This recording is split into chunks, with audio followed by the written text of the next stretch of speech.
You ask Tiger to solve. This deals with linear equations with one unknown. The final result is x equals -6. Let's solve it step by step. Swap sides. Group all constants on the right side of the equation. Add 8 to both sides. Simplify the arithmetic.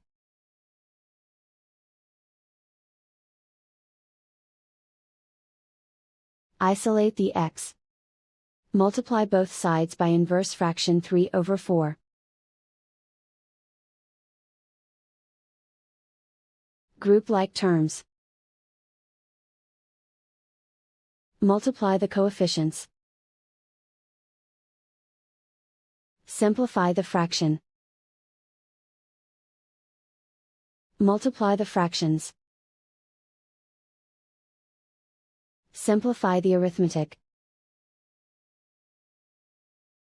And so the final result is x equals -6.